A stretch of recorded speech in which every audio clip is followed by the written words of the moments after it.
Welcome to the Deep Dive. Today, we're digging into a really powerful personal story. It's about the allure, the pull of get-rich-quick schemes. Hmm. And specifically, we're looking at someone's experience with domain flipping, buying and selling website names.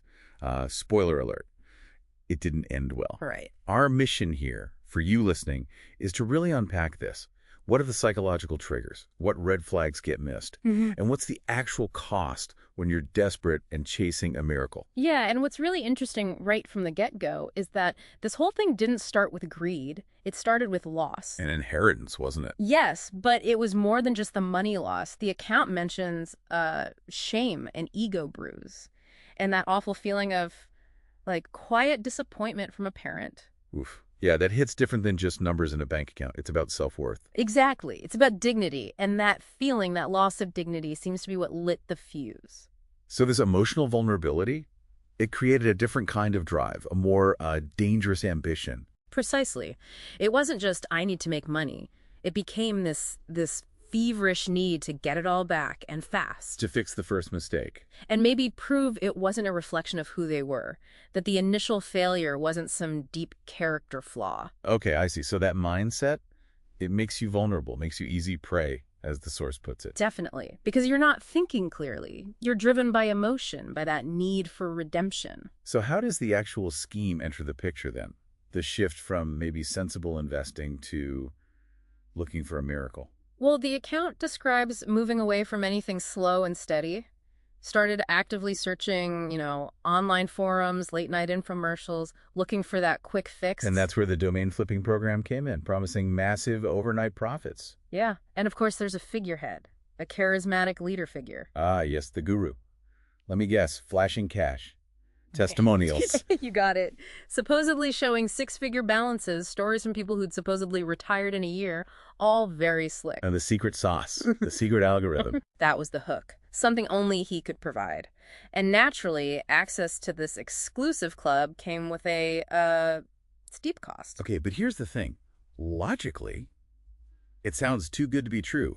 Didn't alarm bells go off? Well, the account is quite candid about this. It says the logical part of my brain should have flagged things. Like, where's the real proof, the verifiable result? The high-pressure sales tactics. Yeah. The fact there wasn't really a tangible product. Exactly. All those red flags were there.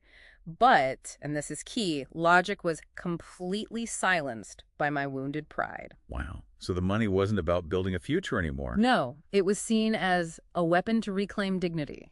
When your self-worth is on the line, critical thinking can just evaporate. It's a powerful motivator, that's for sure. Yeah. But reality rarely matches those kinds of promises, does it? Not even close. The secret algorithm turned out it was basically, well, just a generic list of expired domains, stuff anyone could find, often worthless. Not exactly revolutionary. And the massive profits. Purely anecdotal. Maybe one or two outliers. Impossible for most people to actually replicate, especially with platform fees, bidding wars. So instead of making money, hours and hours spent sifting through lists, bidding on junk, and actually losing money on every transaction. That sounds exhausting and demoralizing. Totally. The account describes becoming a ghost in my own life, staying up all night, fueled by caffeine and a sinking feeling of dread.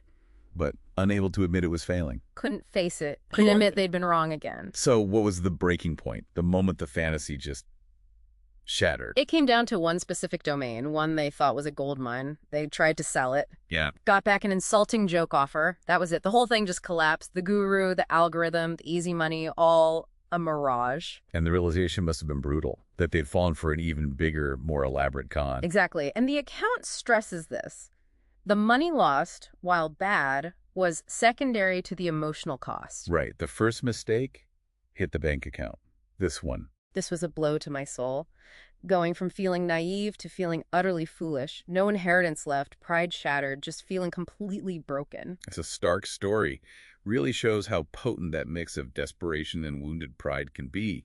How it clouds judgment. It really does. It's a powerful illustration of, well, how easily shortcuts can lead you deeper into the woods. It speaks to a vulnerability we probably all have to some extent. Absolutely. That reckless chase for a quick fix just leads to a dead end, or worse, leaves you more lost than when you started. Which really brings up a crucial question for you, for all of us, doesn't it? Yeah. How do we actually build up that critical thinking, that self-awareness, especially when we're feeling emotional, stressed, vulnerable, precisely when those promises of easy solutions sound the most appealing.